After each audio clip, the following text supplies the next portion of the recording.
Good day, grade 5s. Today we are going to do page 112, some humorous writing.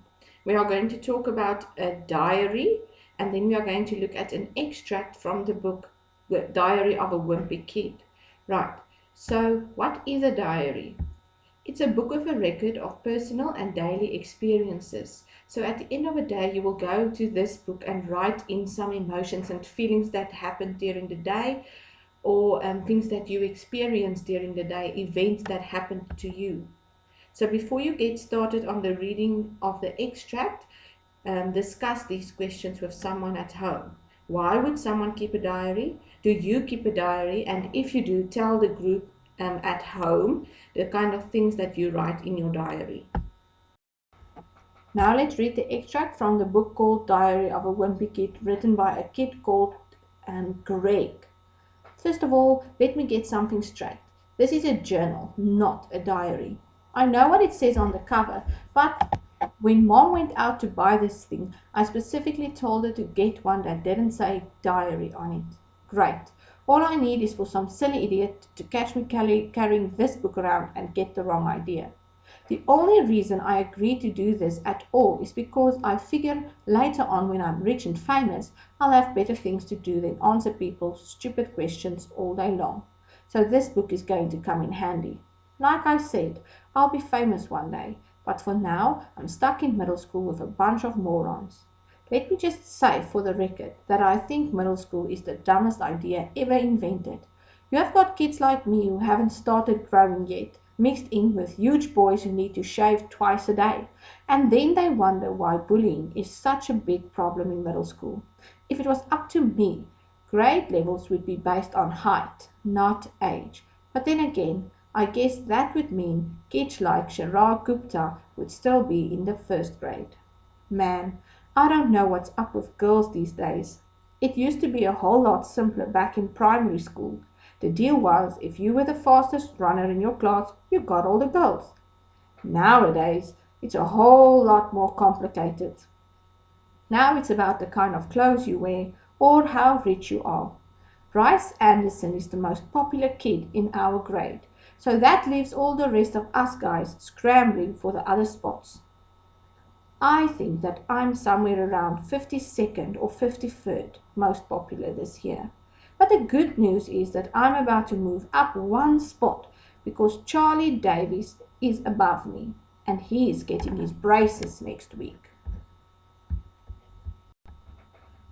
Okay, so now we know this child got a diary, but he didn't want it to say diary because then people would know that he writes down his feelings, and maybe the boys would give him some grief about that, or they would make fun of him for it.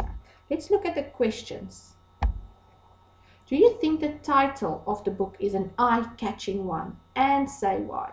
So do you think it is something that you would want to read if you see the title? Does it draw your attention? What do you think a wimp looks like? Write down at least 2 things. So this book's name is The Diary of a Wimpy Kid. So he is a wimp. What do you think a wimp looks like? Where does the story take place? Whose idea was it that Greg should keep a diary? Why is Greg writing in his diary? Why does he use this book? Why does he call it a journal and not a diary? And I already gave you a tip here. And then why does Greg believe middle school is the dumbest idea ever invented? Remember, in any comprehension test, the answers will be in the comprehension unless I ask your own opinion of something or your own thought about something. So don't make up your own answers here. Go and look for the answers in the comprehension text. Okay, the next question. Why did Greg think it was unfair that Bryce was now so popular with the girls in his grade? Why did girls like boys when they were younger? Now that they are older, why do girls like boys?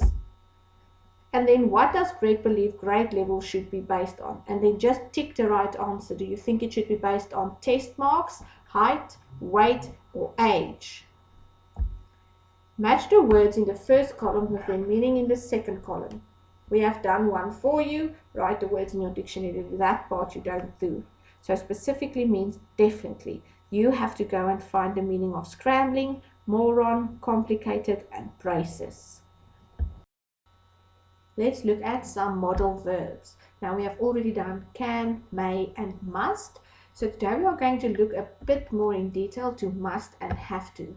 Both of these we use when something is necessary to do, but must be used when it is necessary to the speaker. So if I am speaking and it's something important to me, I say I must do my homework. If it is something that is important according to someone else, but it's still something that you have to do, you use have to. For example, the principal says, I have to wear my school uniform. So it's still something necessary. I still need to wear my uniform, but it is according to the principal.